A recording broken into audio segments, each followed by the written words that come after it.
Once again, one of the most important decisions you will ever make, choosing the trustee. And again, not to get real technical with you, but the trustee is the person or persons, you can have more than one, that you have designated to handle your financial, medical, etc. affairs after you have left this earth.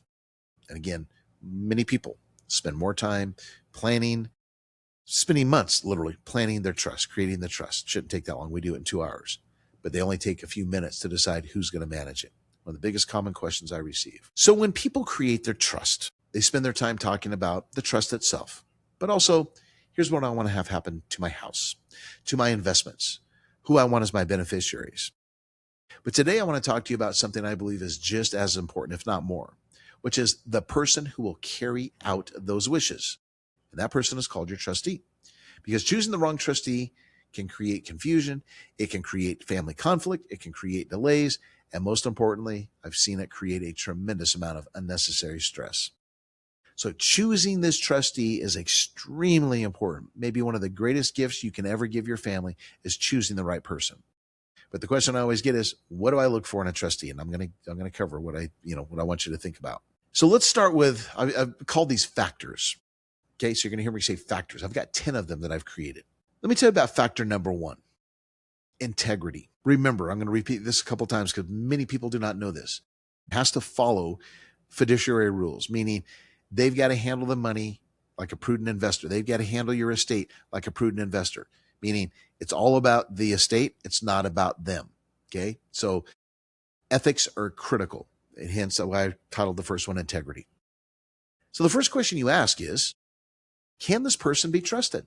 I know it sounds like such a basic question, but literally I've seen estates, many estates, I should say, where it's a after fact, right? A person's getting their trust created. They go to the attorney, they grab all the paperwork. They're going back and forth and back and forth. Now it comes down to the point where they're filling out the paperwork and who do you want to be your trustee? Geez, I don't know. Hey, let me go talk to my next door neighbor, Sally. She seems like a nice gal. Sally, how would you like to be the trustee of my estate? Oh, sure, no problem. Well, Sally doesn't know what she's getting herself into. The client didn't answer the first question. Can this person be trusted? Second question is, will they always act in the beneficiary and the estate's best interest, right? Again, they got a fiduciary responsibility. So the question I want you to ask yourself, kind of as a personal test when you're thinking about the integrity of the trustee, is this. If you handed this person your entire financial life today, you gave them the checkbook, they can sign checks, you gave them access to your brokerage accounts, you gave them access to everything, would you sleep well tonight? There's a little test for you. If the answer is no, move on to your next choice, because that's literally what this person is going to have. They're going to have access to everything. Everything. Your life's work is going to be in their hands. Factor number 2, organization. Oh, I can't stress this one enough. Can this person, I've always told people, and I've told you also many times over the years, I've said, one of the qualities of a great trustee is they're very organized and they have great business acumen. They don't need to be an expert in law. They don't need to be an expert in finances or accounting or anything like that.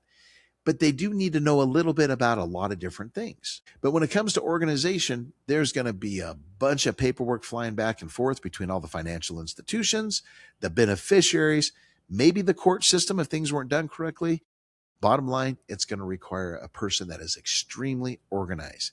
Can they handle paperwork? Can they multitask? Do they understand and can they adhere to deadlines, right? There's going to be a lot of deadlines that are put in their lap. Are they good record keepers, or do they just grab something and throw it on the kitchen counter?